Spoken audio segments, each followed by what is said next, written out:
Hello दोस्तों, नमस्कार। आप सभी साथियों का स्वागत है आपके अपने यूट्यूब चैनल एक्सेस एकेडमी पर। दोस्तों, आप सभी लोगों के लिए ईसीसी ई एजुकेटर भर्ती, स्पेशल प्रोफेशनल एजुकेटर भर्ती और आंगनबाड़ी भर्ती से जुड़ी बड़ी अपडेट इस वीडियो के माध्यम से डिस्कस करने वाले हैं। तो आप सभी से निवेदन है कि वीडियो को लाइक करें, दोस्तों में शेयर करें। जितने भाई बहन चैनल पर पहली बार विजिट करें, प्लीज चैनल को सब्सक्राइब करके बेल आइकन जरूर दबाएं आगे की सही सटीक ऑफिशियल और लेटेस्ट अपडेट पाने के लिए। तो आइए दोस्तों, शुरू करते हैं आज का यह वीडियो। और सबसे पहले बात करेंगे ईसीसी ई एजुकेटर भर्ती और स्पेशल प्रोफेशनल एजुकेटर भर्ती से जुड़ी हुई महत्वपूर्ण अपडेट के बारे में। दोस्तों, जैसा कि आप सभी लोग जानते हैं, ईसीसी ई एजुकेटर भर्ती की ऑफिशियल विज्ञप्ति 24 अगस्त को जारी की गई थी डीजी मैम की तरफ से। 24 नवंबर को 3 माह पूरे हो जाएंगे, लेकिन अभी तक किसी भी जिले में आवेदन फॉर्म भरने को लेकर के ऑफिशियल विज्ञप्ति नहीं जारी की गई है। यानी उत्तर प्रदेश के सभी 75 जिलों में किसी भी जिले में अभी आवेदन की प्रक्रिया शुरू नहीं हुई है और आवेदन करने वाले अभ्यर्थियों को बेसब्री से इंतजार है कि उनके जिले में आवेदन की प्रक्रिया शुरू हो और वो इन पदों के लिए आवेदन करके अपनी नौकरी पक्की करने का सपना जो देख रहे हैं वो पूरा कर सकें। हालांकि एससीईआरटी से आज इंपॉर्टेंट अपडेट है आप सभी लोगों के लिए, उसको भी वीडियो में आगे डिस्कस करेंगे। वहीं इस भर्ती से रिलेटेड आपकी कुछ क्वेरीज निकलकर सामने आ रही हैं। क्या सभी जिलों के सभी ब्लॉकों में होगी स्पेशल प्रोफेशनल एजुकेटर की भर्ती? तो दोस्तों, यहां पर आप सभी को बता दें, स्पेशल प्रोफेशनल एजुकेटरों के 5083 पदों पर जो है भर्ती का विज्ञापन जारी किया गया है। ऐसे में उत्तर प्रदेश के सभी 75 जिलों से संबंधित सभी यानी प्रत्येक ब्लॉक में इन पदों पर भर्ती की जाएगी। किसी भी ब्लॉक में एक पद हो सकता है, किसी ब्लॉक में 2 पद हो सकते हैं, लेकिन सभी ब्लॉकों को इंक्लूड किया गया है। प्रत्येक ब्लॉक में स्पेशल प्रोफेशनल एजुकेटरों की नियुक्ति की जाएगी। इसके साथ साथ एक और प्रश्न आता है, क्या सर सभी जिलों की एक ही सेवा प्रदाता एजेंसी होगी इन दोनों भर्तियों को कंडक्ट कराने के लिए? तो दोस्तों, आप सभी को बता दें, ईसीसी ई एजुकेटर भर्ती और स्पेशल प्रोफेशनल एजुकेटर भर्ती दोनों आउटसोर्सिंग संविदा जॉब्स हैं और ये सेवा प्रदाता एजेंसियों के द्वारा ही पूरी की जाएंगे इन पदों पर नियुक्ति प्रक्रिया। तो ऐसे में अगर एक ही सेवा प्रदाता एजेंसी को सभी 75 जिलों की भर्ती प्रक्रिया पूरी कराने की जिम्मेदारी दे दी जाती है तो काफी दिक्कतों का सामना यहाँ पर करना पड़ सकता है, खासकर आवेदकों को जो इस भर्ती के लिए आवेदन करेंगे। तो ऐसे में यहाँ पर आप सभी लोगों ने देखा है कि जिलेवार सेवा प्रदाता एजेंसियों के चयन की ऑफिशियल विज्ञप्तियां जारी हो रही और ऐसे में जिलेवार ही आपको सेवा प्रदाता एजेंसियां देखने को मिलेंगी। प्रत्येक जिले की सेवा प्रदाता एजेंसी अलग अलग हो सकती है इन पदों पर भर्ती प्रक्रिया पूरी कराने को लेकर के। अभी बिल्कुल यही क्लियर हो रहा है विभाग की तरफ से। वहीं दोस्तों, आगे महत्वपूर्ण जानकारी डिस्कस करने से पहले बात कर लेते हैं कि ईसीसी ई एजुकेटर भर्ती और स्पेशल प्रोफेशनल एजुकेटर भर्ती में आवेदन करने वाले अभ्यर्थियों के लिए क्या इंपॉर्टेंट डॉक्यूमेंट्स हैं। इसको रिलेटेड आप सभी की बहुत क्वेरीज पूछी जा रही हैं, तो उसको आप सभी लोग देख लें कि अगर आप ईसीसी ई एजुकेटर भर्ती में आवेदन करना चाहते हैं या स्पेशल प्रोफेशनल एजुकेटर भर्ती में आवेदन करना चाहते हैं तो आपके पास क्या क्या क्वालिफिकेशंस या एजुकेशनल क्राइटेरिया के सर्टिफिकेट होने चाहिए जो आप आवेदन कर सकते हैं। यहाँ पर लिस्ट आप सभी के सामने है। बाकी इस लिस्ट को टेलीग्राम चैनल पर फिर से हम अपलोड कर देंगे, वहां से आप इसे विजिट कर सकते हैं, जिसका लिंक डिस्क्रिप्शन में दिया गया है और उस टेलीग्राम चैनल को आप लोग ज्वाइन कर लें अगर आपको आगे की लेटेस्ट और फर्दर अपडेट चाहिए तो। देख लेते हैं ईसीसी ई एजुकेटर भर्ती और स्पेशल प्रोफेशनल एजुकेटर भर्ती के लिए इंपॉर्टेंट डॉक्यूमेंट्स की लिस्ट। दोस्तों, यहां पर आप सभी लोगों के सामने सबसे पहले स्पेशल प्रोफेशनल एजुकेटर भर्ती से संबंधित इंपॉर्टेंट डॉक्यूमेंट्स की लिस्ट को डिस्कस करेंगे। और आप सभी लोगों को बता दें, जो ये स्पेशल प्रोफेशनल एजुकेटरों की बात की जा रही है, ये 6 से 8 तक के विद्यालयों में रखे जाएंगे और ये जो है लर्निंग बाय डूइंग के तहत जो है शिक्षण का कार्य करने वाले हैं परिषदीय विद्यालयों में। और इसके साथ साथ अटल आवासीय विद्यालय, कस्तूरबा गांधी विद्यालय और पीएम श्री विद्यालय के अंतर्गत भी इनकी नियुक्ति की जाएगी। यहाँ पर देख सकते हैं, सबसे पहले यहाँ पर आपके पास आधार कार्ड होना चाहिए आवेदन करने के लिए और कक्षा 10 की मार्कशीट और प्रमाण पत्र होना चाहिए, कक्षा 12 की मार्कशीट और प्रमाण पत्र होना चाहिए, स्नातक की मार्कशीट और डिग्री यहाँ पर आपके पास होनी चाहिए।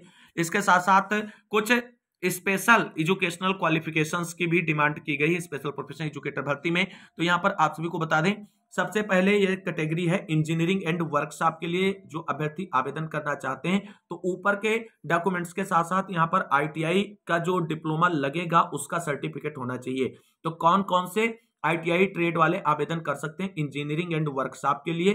तो पहला देख लीजिए, कंस्ट्रक्ट वुड वर्किंग से रिलेटेड अगर आपने डिप्लोमा आईटीआई का कर रखा है तो उसके भी यहाँ पर आवेदन कर सकते हैं। फैब्रिकेशन फिटिंग कर रखी तो कर सकते हैं, फिटर कर सकते हैं। जनरल कारपेंटर के अंतर्गत अगर आपने डिप्लोमा करा है आईटीआई का तो आप आवेदन कर सकते हैं। जनरल कारपेंटर, प्लम्बर या शीट मेटल वर्कर के रूप में आपने डिप्लोमा कर रखा है तब भी, या पेंटर। तो इन अगर ट्रेड से अगर आपने डिप्लोमा आईटीआई का कर रखा है तो आप इंजीनियरिंग एंड वर्कशॉप कैटेगरी के लिए आवेदन कर सकते हैं स्पेशल प्रोफेशनल एजुकेटर भर्ती में। वहीं दूसरी कैटेगरी जो है वो है एनर्जी एंड एनवायरनमेंट। इसके लिए कौन कौन सी आईटीआई की ट्रेड चलेंगी, तो उनके लिए भी आईटीआई का सर्टिफिकेट आपके पास होना चाहिए। इलेक्ट्रिकल, इलेक्ट्रीशियन, इलेक्ट्रॉनिक्स मैकेनिक, यानी ये अगर यहां पर आपने 4 कैटेगरी के अंतर्गत डिप्लोमा कर रखा है तभी आप आवेदन कर पाएंगे। इसके अतिरिक्त आपको आवेदन करने का मौका नहीं दिया जाएगा। अगला जो है कैटेगरी है एग्रीकल्चर, नर्सिंग एंड गार्डनिंग के कैटेगरी में अगर आप आवेदन करना चाहते हैं तो यहां पर आपके पास बीएससी जो है एग्रीकल्चर से होना चाहिए और इसकी जो है मार्कशीट और डिग्री आपके पास होनी चाहिए आवेदन करते समय। अगर डिग्री नहीं है किसी भी अभ्यर्थी के पास तो वो अपनी प्रोविजनल डिग्री निकलवा ले, क्योंकि इसमें जब डॉक्यूमेंट वेरिफिकेशन होगा आप सभी का तो सारे ओरिजिनल डॉक्यूमेंट्स आपके पास होने चाहिए। इसके बाद अगली कैटेगरी जो है वह होम एंड हेल्थ के लिए। तो इसमें कौन से आईटीआई ट्रेड वाले आवेदन कर सकते हैं और कौन कौन से सर्टिफिकेट लगेंगे, तो इसमें यहां पर आप सभी लोगों को बता दें कि है होम और हेल्थ के लिए आईटीआई और बीएससी होम साइंस अभ्यर्थी जो है आवेदन कर सकते हैं। एक बात ध्यान रखना कि यहाँ पर लड़कियां, लड़के, आदमी, औरत सभी आवेदन कर सकते हैं, किसी के लिए कोई बाउंडेशन नहीं, बस शैक्षिक योग्यता और एज क्राइटेरिया जो है वो कंप्लीट करते हुए ये सभी। यहाँ पर देख सकते हैं बीएससी होम साइंस की मार्कशीट और सर्टिफिकेट होना चाहिए अगर इसके भी आप पर आवेदन कर रहे हैं। अन्यथा आप आईटीआई का सर्टिफिकेट किस में होना चाहिए, तो आईटीआई का सर्टिफिकेट फूड प्रोडक्शन में होना चाहिए, फैशन डिजाइनिंग टेक्नोलॉजी, यानी इनमें से किसी एक की बात की जा रही है, ठीक है, और या सेविंग टेक्नोलॉजी यानी सिलाई तकनीक के अंतर्गत अगर आपने डिप्लोमा कर रखा है तो आपके पास ये सर्टिफिकेट होने चाहिए आवेदन करते समय। यहां पर अगला जो इंपॉर्टेंट डॉक्यूमेंट्स है ये आप सभी लोगों के जानते हैं, जन सेवा केंद्र से बनेंगे। मूल निवास प्रमाण पत्र जो तहसील द्वारा निर्गत किया जाता है सभी आवेदकों को लगाना है। जाति प्रमाण पत्र केवल ओबीसी, एससी, एसटी आवेदकों के लिए लगाना है। ईडब्ल्यूएस प्रमाण पत्र सामान्य वर्ग के अभ्यर्थियों के लिए लगाना है जो ईडब्ल्यूएस कैटेगरी के अंतर्गत आते हैं। यहां पर एक प्रश्न आप सभी के द्वारा और पूछा जाता है कि सर आय प्रमाण पत्र लगेगा भर्ती में कि नहीं लगेगा। तो दोस्तों आप सभी को बता दें जिन अभ्यर्थियों के पास आय प्रमाण पत्र पहले से है तो कोई दिक्कत नहीं, और अगर आप अपना निवास प्रमाण पत्र या जाति प्रमाण पत्र बनवाने जा रहे हैं तो आप साथ में एक अपना इनकम सर्टिफिकेट बनवा लीजिए। लगेगा तो लगा देना और नहीं लगेगा तो आपका रखा रहेगा, क्योंकि आवेदन फॉर्म भरते समय किसी भी प्रकार की कोई दिक्कत ना हो। मोस्टली ये होता है कि नौकरियों के जो आवेदन फॉर्म होते हैं उसमें इनकम सर्टिफिकेट लगता नहीं है और ऐसे में इसमें भी नहीं लगना चाहिए, लेकिन आप अपनी सिक्योरिटी के लिए एक बनवा करके रख लें। इसके साथ साथ एक पासपोर्ट आकार की फोटो होनी चाहिए आपके पास और मोबाइल नंबर होना चाहिए, ईमेल आईडी होनी चाहिए, हस्ताक्षर लगेंगे। चरित्र प्रमाण पत्र हमने बताया है कि आपके ज्वाइनिंग के समय लगेगा। आवेदन शुल्क अभी तक कोई नहीं रखा गया है इन पदों पर आवेदन करने के लिए, बाकी जब आवेदन शुरू होगा तब देखा जाएगा। और सबसे इंपॉर्टेंट है सेवायोजन पोर्टल पर रजिस्ट्रेशन। और दोस्तों इसमें सबसे ज्यादा दिक्कतें आप सभी को आ रही हैं, तो ये दिक्कतें बहुत समय से बनी हुई हैं। कुछ के आधार की तरफ से जो है दिक्कत आ रही है, किसी के सेवायोजन पोर्टल की वजह से दिक्कत आ रही है। तो ये दिक्कतें अगर जिससे रिलेटेड है उसके कार्यालय में फोन करके संपर्क कर सकते हैं। जैसे सेवायोजन पोर्टल से अगर कोई दिक्कत है तो आप सेवायोजन निदेशालय के कॉन्टैक्ट नंबर पर बात कर सकते हैं 10 से 4 के बीच में। और अगर आधार की यूडीआई की तरफ से कोई दिक्कत आ रही है आपके वेरिफिकेशन में तो आप आधार की जो यूडीआई सेंटर्स हैं, कार्यालय है क्षेत्रीय, उनमें संपर्क कर अपनी समस्या को शॉर्ट आउट कर सकते हैं। तो इस तरीके से निस्तारण हो जाएगा। यहां पर इसके अतिरिक्त एक आईडी आपको और रखनी है, चाहे पैन कार्ड हो आधार कार्ड के साथ में, या डीएल हो, या आप मनरेगा कार्ड हो, या इस तरीके का एक कोई भी जो है पहचान पत्र के रूप में एक आईडी होनी चाहिए आधार के अलावा, वो भी आपको तैयार रखना है। तो ये इंपॉर्टेंट डॉक्यूमेंट्स हो गए किसके लिए, स्पेशल प्रोफेशनल एजुकेटर भर्ती के लिए। अब बात कर लेते हैं ईसीसी एजुकेटर भर्ती के लिए इंपॉर्टेंट डॉक्यूमेंट्स। और यहाँ पर आप सभी लोग देख सकते हैं ईसीसी एजुकेटर भर्ती में अगर आप आवेदन करने जा रहे हैं तो आपके पास ये इंपॉर्टेंट डॉक्यूमेंट्स होने चाहिए। आधार कार्ड, कक्षा 10 की मार्कशीट एवं प्रमाण पत्र, 12 की मार्कशीट एवं प्रमाण पत्र, स्नातक गृह विज्ञान की मार्कशीट एवं डिग्री यानी BA BSc with home science. अगर आप स्नातक हैं तो आप आवेदन कर सकते हैं। अगर ये नहीं है तो आप एनटीटी की मार्कशीट या प्रमाण पत्र के बिहाफ पर भी आवेदन कर सकते हैं। अगर ये भी नहीं है तो अगर आपने सीटी यानी नर्सरी टीचर का कोर्स कर रखा है तो उसकी मार्कशीट और प्रमाण पत्र लगा करके आवेदन कर सकते हैं। और वो भी नहीं तो आप डीपीएससी की मार्कशीट और प्रमाण पत्र लगा करके आवेदन कर सकते हैं। इसके साथ साथ एक और कोर्स होता है जो ईसीसीई के नाम से ही होता है। और यहाँ पर ध्यान देना है, ये सभी वही अभ्यर्थी आवेदन कर पाएंगे इन डॉक्यूमेंट्स यानी डिप्लोमा के आधार पर जिनका 2 वर्षीय डिप्लोमा होगा। अगर आपने एनटीटी सीटी, डीपीएससी या ईसीसीई 1 वर्ष का डिप्लोमा कर रखा है तो आप आवेदन नहीं कर पाएंगे, ये स्पष्ट मेंशन है विज्ञप्ति में। यहां पर देख सकते हैं मूल निवास प्रमाण पत्र सभी आवेदक, जाति निवास प्रमाण पत्र ओबीसी एससी एसटी के लिए, ईडब्ल्यूएस प्रमाण पत्र सामान्य वर्ग के आवेदकों के लिए, पासपोर्ट आंख की photo, mobile number, email ID, हस्ताक्षर, चरित्र प्रमाण पत्र ज्वाइनिंग के समय। आवेदन शुल्क किसी भी प्रकार का अभी नहीं कहा गया है। सेवा योजन पोर्टल पर रजिस्ट्रेशन इसके लिए भी अनिवार्य होना चाहिए। और यहीं पे दोस्तों आप सभी को बता दें कि आप सभी का अगला प्रश्न आता है क्या सर दोनों पदों के लिए हम आवेदन कर सकते हैं? तो बिल्कुल, आप अगर शैक्षिक योग्यता दोनों भर्तियों की फुलफिल करते हैं तो आप दोनों पदों के लिए अलग अलग आवेदन कर सकते हैं। अगली इंपॉर्टेंट अपडेट यहां पर देख लेते हैं। तो दोस्तों अब बात कर लेते हैं ईसीसी एजुकेटर भर्ती और स्पेशल प्रोफेशनल एजुकेटर भर्ती में एससीईआरटी से क्या ऑफिशियल अपडेट है उसके बारे में। तो दोस्तों जैसा कि आप सभी लोग जानते हैं कि कुछ जिलों में सेवा प्रदाता एजेंसी के चयन को लेकर के प्रक्रिया अपने अंतिम चरण में है और वहां पर फाइनली मुहर जो है बीएसए की तरफ से सेवा प्रदाता एजेंसी के चयन पर लगने वाली है और उसके बाद बीएसए की तरफ से ऑफिशियल विज्ञप्ति जारी करते हुए आवेदन की प्रक्रिया शुरू कर दी जाएगी। बाकी शेष जिलों में अभी तक ऑफिशियल विज्ञप्तियां नहीं जारी हुई है सेवा प्रदाता एजेंसी के चयन को लेकर के।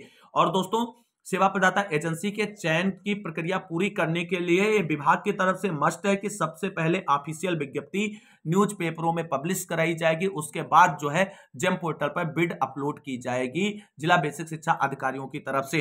तो अभी तक आप सभी को बता दें मात्र 4 जिलों से जो है सेवा प्रदाता एजेंसी के चयन को लेकर के ऑफिशियल विज्ञप्तियां जारी की जा चुकी हैं और वहां पर कार्रवाई अपने अंतिम चरण में है और आवेदन की प्रक्रिया जो है जिला बेसिक शिक्षा अधिकारी की तरफ से आप विज्ञप्ति जारी करते हुए किसी भी दिन निकाली जा सकती है। और उम्मीद है कि इन 4 जिलों में 10 तारीख तक जो है आवेदन फॉर्म भरने को लेकर के जो है ऑफिशियल विज्ञप्तियां जारी कर दी जाएंगी और आवेदन की प्रक्रिया शुरू कर दी जाएगी।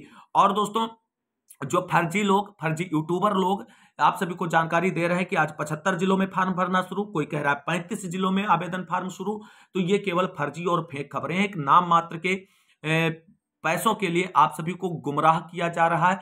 आज के डेट में बोला गया था कि 35 जिलों में आवेदन प्रक्रिया शुरू होगी, किसी भी जिले में आवेदन प्रक्रिया शुरू हुई नहीं शुरू हुई, तो ये फर्जी लोग आपको केवल गुमराह कर रहे हैं और उनको आप लोग सपोर्ट कर रहे हैं, उनको देख रहे हैं और उनके पैसे बना रहे हैं। और जब हमने दोस्तों ईसीसी एजुकेटर भर्ती और स्पेशल प्रोफेशनल एजुकेटर भर्ती में आवेदन प्रक्रिया को डिले देखा तो अपनी टीम के सदस्यों के द्वारा जो लखनऊ में उपस्थित हैं उनसे कह करके एससीईआरटी पर अधिकारियों से मुलाकात करके जो है जानकारी इस बाबत में प्राप्त करने का प्रयास किया गया और एससीईआरटी से आप सभी लोगों के लिए जो ऑफिशियल अपडेट है वो दोस्तों बहुत अच्छी और सकारात्मक नहीं है। वहां पर जब जानकारी प्राप्त की गई कि मैम 3 महीने से अधिक का समय हो गया है और अभी तक सभी जिलों से कोई भी आवेदन प्रक्रिया शुरू नहीं हुई, तो वहां से स्पष्ट कह दिया गया है कि एक प्रोसेस होता है विभागीय, उस प्रोसेस को कंप्लीट करने के बाद ही आवेदन की प्रक्रिया शुरू होगी। और जो भी आवेदन करना चाहते हैं, आप सभी लोग अगर आवेदन करना चाहते हैं तो आप लोगों को थोड़ा इंतजार करना होगा। यानी एससीईआरटी की तरफ से स्पष्ट कह दिया गया है कि ईसीसी एजुकेटर भर्ती और स्पेशल प्रोफेशनल एजुकेटर भर्ती में आवेदन प्रक्रिया शुरू करने यानी फॉर्म भरने जो है उसके लिए आप सभी को कुछ इंतजार करना पड़ेगा। बाकी भर्ती प्रक्रिया 100% होगी, ना तो फेक है ना फर्जी है, दोनों पदों पर भर्ती प्रक्रिया पूरी होगी, ये बिल्कुल कंप्लीट है। लेकिन जो ये आवेदन फॉर्म भरने हैं जिसको लेकर के बताया जा रहा है 75 जिलों में भर्ती के लिए आवेदन फॉर्म शुरू, 35 जिलों में शुरू, ऐसी अभी कहीं से कार्रवाई सुनिश्चित नहीं की गई है। स्पष्ट कह दिया गया एससीईआरटी की तरफ से कि आवेदन प्रक्रिया में स्लाइटली डिले होगा। हमने सभी जिले के बेसिक शिक्षा अधिकारियों को सख्त दिशा निर्देश जारी कर दिए गए हैं और नवंबर माह में सभी जिलों में सेवा प्रदाता एजेंसी के चयन का कार्य पूरा कर लिया जाएगा और जहां पर पहले सेवा प्रदाता एजेंसी के चयन की प्रक्रिया पूरी की जा चुकी है वहां पर आवेदन फॉर्म भरने की प्रक्रिया भी शुरू कर दी जाएगी। बाकी विभाग अपने स्तर से कार्य कर रहा है और यही भर्ती एकमात्र है इसमें विभाग के पास जिसको उसे पूरी करना है और आगे बढ़ाना है और कंप्लीट करना है। तो कुल मिलाकर के विभाग की तरफ से कार्रवाई जारी है, लेकिन जो समय लगना है प्रोसेस में वो लग रहा है और वो लगेगा भी। हम लोगों के कहने से कभी आवेदन नहीं शुरू होंगे। अगर हम कहते हैं आज आवेदन शुरू होंगे तो क्या शुरू होंगे? नहीं होंगे। इसके लिए विभागीय अधिकारियों से मिलकर के जानकारियां लेंगे और आप तक पहुंचाएंगे। कुल मिलाकर के अभी आप सभी लोगों को स्लाइटली इंतजार करना पड़ेगा आवेदन फॉर्म को लेकर के। अब इस स्लाइटली का इंतजार 2 दिन का भी हो सकता है और 1 सप्ताह का भी हो सकता है और इस नवंबर भर का भी हो सकता है, क्योंकि बेसिक शिक्षा विभाग की तरफ से कभी भी किसी को ये एक डायरेक्ट डेट नहीं बताई जाती कि इस दिन से सभी जिलों में आवेदन फॉर्म भरने शुरू हो जाएंगे। कि बिल्कुल एक्यूरेट जानकारी हम आपको बता रहे हैं जो विभाग से मिली है। दोस्तों इस महत्वपूर्ण जानकारी के बाद अब हम बात कर लेते हैं आंगनबाड़ी भर्ती को लेकर के क्या बड़ी अपडेट निकलकर सामने आ रही है। दोस्तों जैसा कि आप सभी लोग जानते हैं, उत्तर प्रदेश के 44 जिलों में आंगनबाड़ी भर्ती की प्रक्रिया के आवेदन फार्म जो है मार्च और अप्रैल में भरा लिए गए थे। उन जिलों के साथ साथ 31 जिले जहां पर अब आवेदन की प्रक्रिया शुरू हुई, हालांकि उसमें अभी कुछ जिलों में आवेदन की प्रक्रिया शुरू नहीं हुई है। सभी जिलों के अभ्यर्थी जहां पर आवेदन की प्रक्रिया पूरी हो चुकी है, उनको मेरिट लिस्ट का बेसब्री से इंतजार है और ऑफिशियल रूप से अपडेट जो है मेरिट लिस्ट को लेकर के जो निकल सामने आ रही हो आप सभी के लिए यही है कि इस बार जो है आंगनबाड़ी भर्ती के लिए जो है दिसंबर माह में, अब आप सभी को दिसंबर माह में जो है मेरिट लिस्ट देखने को मिलेगी। ये ऑफिशियल अपडेट है और जिन जिलों में आवेदन की प्रक्रिया शुरू नहीं हुई है उन जिलों में एक सप्ताह के अंदर आवेदन की प्रक्रिया शुरू कर दी जाएगी। और इस बार आप सभी को बता दें, आंगनबाड़ी भर्ती की मेरिट लिस्ट बहुत अच्छी रहने वाली है, यानी बहुत अच्छी कट ऑफ रहने वाली है, क्योंकि यहां पर आप सभी को बता दें अब 70+ अगर युवा अब महिलाएं हैं तो उनका चयन सुनिश्चित होगा और इसी तरीके से 65 से 68 के बीच में अगर ओबीसी की महिलाएं हैं तो उनका चयन सुनिश्चित हो पाएगा, क्योंकि इस बार बहुत मारामारी रही है आंगनबाड़ी भर्ती में। और SC ST के तो आप सभी लोग जानते हैं 60 के समथिंग अगर हैं आपके मेरिट बन नहीं है तो आपका चयन यहां पर सुनिश्चित होने वाला है। देख सकते हैं कि आंगनबाड़ी भर्ती में इस बार एक पद के लिए 48 अभ्यर्थियों ने आवेदन किया है। क्या स्थिति है बेरोजगारी की, आप सभी लोगों के सामने है, इससे जुड़ी अपडेट यहां पर दोस्तों आप सभी लोग देख सकते हैं कि उत्तर प्रदेश में बेरोजगारी चरम सीमा पर है। इसका अंदाजा आंगनबाड़ी के पदों पर आवेदनों की संख्या देखकर लगाया जा सकता है। बाल विकास विभाग में आंगनबाड़ी की कार्यकर्त्री के पदों पर भर्ती चल रही, इसके लिए शासन द्वारा मात्र 6,000 रुपए मानदेय दिया जाता है, जबकि ये एक सामाजिक श्रेणी की नौकरी है। लेकिन बरेली जिले से जो अपडेट है उसे आप देखेंगे तो कहेंगे क्या बात है। यहां पर देख सकते हैं बरेली जिले में आंगनबाड़ी के 311 पदों के लिए आवेदन मांगे गए थे, जिसके फॉर्म भरने की अंतिम तिथि 27 अप्रैल 2024 थी, यानी बरेली में 27 अप्रैल 2024 को आवेदन प्रक्रिया पूरी की जा चुकी है। इन पदों के लिए पूरे जिले से 15,000 आवेदन आए हैं। 6,000 की नौकरी के लिए इतनी बड़ी संख्या में आवेदन आना प्रदेश में बेरोजगारी की दुर्दशा बयान कर रहा है। यह हाल तब है जब ये एक मानदेय आधारित नौकरी है। इन वर्करों को किस गलती पर कब निलंबित कर दिया जाए इसकी कोई गारंटी नहीं होती है। जिले के जिला कार्यक्रम अधिकारी मनोज कुमार का कहना है कि आंगनबाड़ी भर्ती के लिए निदेशालय द्वारा भर्ती पोर्टल तैयार कराया गया, लेकिन सॉफ्टवेयर में त्रुटि की वजह से एक महिला का आवेदन अनेक बार शो हो रहा है, जिसके कारण आवेदनों की संख्या ज्यादा हो रही है। लेकिन इन त्रुटियों को दूर कराया जा रहा है। विभाग फॉर्म शर्ट आउट किए जाने के बाद मेरिट सूची बनाएगा। और आगे यहां पर आप सभी लोग देख सकते हैं, इससे पहले बाल विकास विभाग में आंगनबाड़ी के रिक्त पदों के लिए 2011-12 में नियुक्तियां हुई थी। इसके बाद अब 12 साल बाद आंगनबाड़ी के पदों पर भर्ती शुरू की गई, जिसकी वजह से आवेदन संख्या ज्यादा हो गई है। जिले में लोकसभा चुनाव से पूर्व आवेदन प्रक्रिया पूर्ण हो चुकी है। आंगनबाड़ी कार्यकर्ता के एक पद के लिए 48 आवेदन आए। आवेदनों की छंटनी करने के बाद ही मेरिट सूची बनेगी। आंगनबाड़ी भर्ती के लिए न्यूनतम योग्यता इंटरमीडिएट निर्धारित है, लेकिन merit high school inter graduation के नंबरों के आधार पर तैयार की जाएगी। तो ऐसी बहनें जिन्होंने केवल इंटर के भी यहाँ पर आवेदन कर दिया है वो मेरिट लिस्ट से बाहर हो सकती है। दोस्तों ये बहुत ही बड़ा फैसला हो सकता है। तो कुल मिलाकर के अंतिम कार्रवाई दिसंबर में पूरी कर ली जाएगी आंगनबाड़ी भर्ती को लेकर के, और इसी महीने नियुक्ति देने की तैयारी भी की जा रही है। तो आज की महत्वपूर्ण वीडियो में बस इतना। इस वीडियो को अंत तक देखने के लिए सभी साथियों को तहे दिल से शुक्रिया, बहुत बहुत धन्यवाद। मिलते हैं अगली वीडियो में लेटेस्ट अपडेट के साथ, तब तक के लिए सभी साथियों को जय हिंद, जय भारत, वंदे मातरम।